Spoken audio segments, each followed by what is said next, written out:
I have multiple copies of the same film. Let's find out how and why today on The Lock. When you think of Charlton Heston, what's the first thing that springs to mind? Ben-Hur, Wayne's World 2, John Carpenter's In the Mouth of Madness? Well, how about Cats and Dogs? Let's start off with this mad old film. This is a version of it with Mr. Tinkles, Sean Hayes' character on the box there. And believe it or not, this is 100% true. I went to see this film 4 times at the cinema. That's a claim to fame if ever there was one.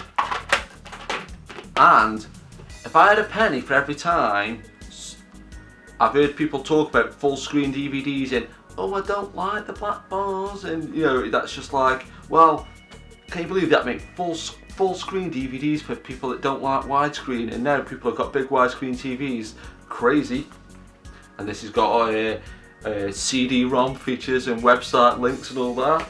This is probably the icon of the collection, the special edition gift set with, among other things,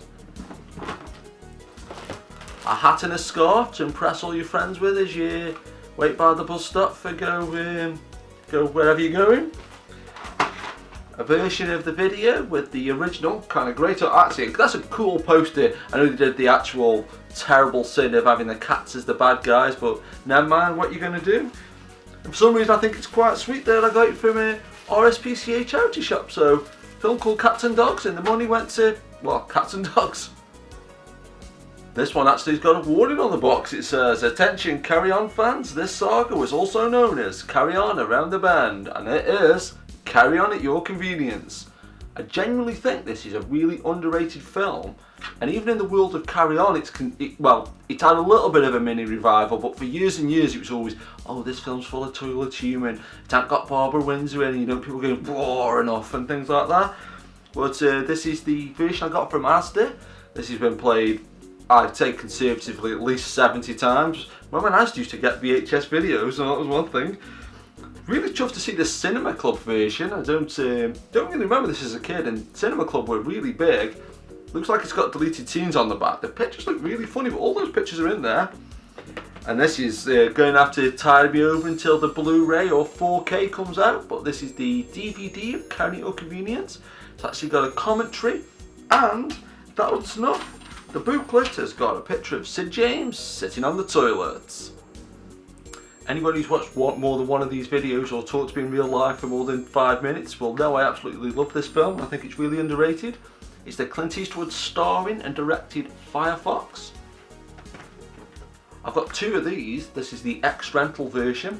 One thing that really makes me laugh about stuff like this though, these tapes are in essence the exact same thing. But can you believe they've just stuck a certificate on there, 18 and 15 certificates, so 2 totally different certificates. They didn't realise these stickers just come off if you peel them off, so completely meaningless. I've got the Clint Eastwood collection VHS, but this used to always do me head in. Well, as a kid and as an adult, when you take that amazing artwork and cut it all down so it fits in a little tiny box, but never mind, eh? And I couldn't believe it when I found out this existed. This is the Region 1 version of Firefox, which is good in and of itself, but it's an extended cut by about 20 minutes too, with loads of deleted scenes where you see him getting trained and everything. But because I haven't got a Region 1 DVD player anymore, I had to do myself a Region 1 version. So I did the Region 1, so it'll actually play in the PlayStation. And a little extra bit of bonus trivia, when I went to see Trouble with the Curve, when they actually wanted to show Clint Eastwood when he was younger, they used clips of Firefox because they knew nobody would have seen the film. And it kind of links in quite sweetly because one of the main stars is Freddie Jones. He's the guy that gives him all his gadgets, and Freddie Jones is from Stoke-on-Trent, Staffordshire.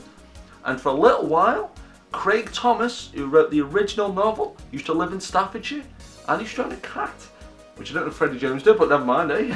I've got the original version of the book, you see there. They didn't know what the Firefox was going to look like, so they just said, just do some smoke going up into the sky, nobody will know. And then there's the actual novel there, and there's the one with Clint Eastwood on. And I got to page 15, Firefox. Some things I have to mention on every video, whether I want to or not. They just pop in there, like what happened to Ray Stantz at the end of Ghostbusters. I have to mention films that I've seen at the Savoy, and I have to mention Jeff Love. And both of those things tie into this film.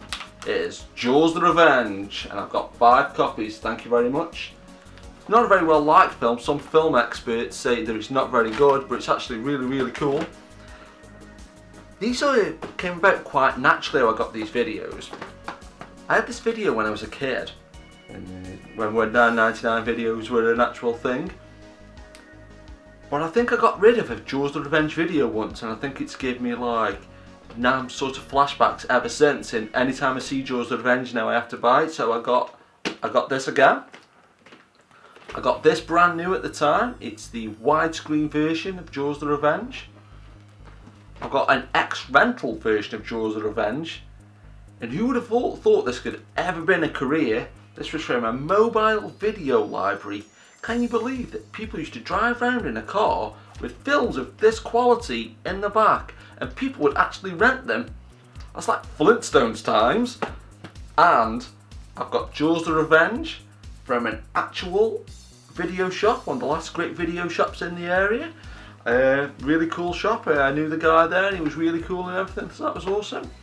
But this will have to just tide me over until the 4K version, and if there's an 8K version that comes out, I honestly think, hand on heart, that I will actually cry.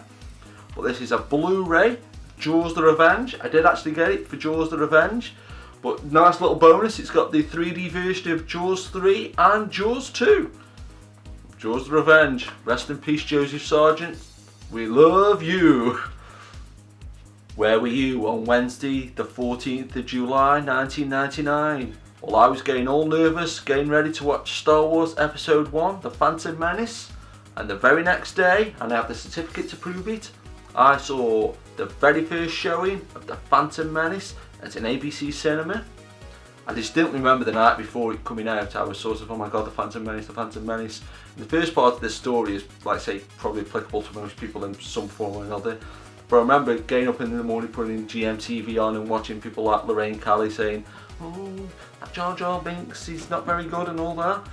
But afterwards, I had the same experience that most people did, that it was like, oh, you know, over the years it's grown on me, and it's grown on me that much that I've got 5 copies of it and extra bonus items. Again, some of these have come about quite naturally. I can't remember which version I got first. It was either the VHS or the DVD. I think it was the VHS one that came out first. Then I got the DVD. The DVD has probably got one of the best making ofs of all time. It's the beginning of the making of Star Wars Episode 1, the beginning I should say. And it may be one of the last making ofs where you see the crew actually smoking, and it's got the one cool thing that I really love when you see them pulling into the studio and you see like Mark III escorts in the car park and things like that. It's like, oh, it's England. I've got the widescreen VHS, 2 versions, and I brought one just anyway, and then it's quite sweet, my dad got me one from a charity shop, said I saw this video in the charity shop, I didn't know you got it. It was like, could you know I've not got the Phantom Menace, but never mind, eh? And I got this from, got an hilarious flatmate who's put this sticker on, or post-it note should say, just get that off there because that's not true. So got the ex-rental version of Star Wars Episode 1. Unbelievably, it's cool trailer free, but I got it from Irish Cat Zone, which all the money goes to helping local cats, which is kind of cool. And unbelievably, can you believe, even though I've got all these versions, I've got a digital version recorded on the box off Sky Television, but I'm actually going to get the Japanese Laserdisc if I ever see it. And talk about Laserdisc, you could actually do a lot worse than go and check out the Culture Dog YouTube channel. Shout out to Culture Dog, which is primarily about Laserdisc, so that's cool, check it out. And this is a really nice collectible that I really like. It's the soundtrack to Episode 1, but it was released to coincide with the 3D version. And there I almost think that like sort of, I almost feel like I imagined it like until I see this, because it never came out on Blu-ray or anything like that. And that actually makes me remember that I saw it in 3 different cinemas. I saw the original release at the ABC, I saw it at the Odeon, and then I saw that one at the View. Well, there we go. Multiple collections of videos. Keep it locked. It's working, it's working. Goodbye, everybody. Thanks for coming. Do hope you enjoyed yourselves. Safe journey home, and see you again soon.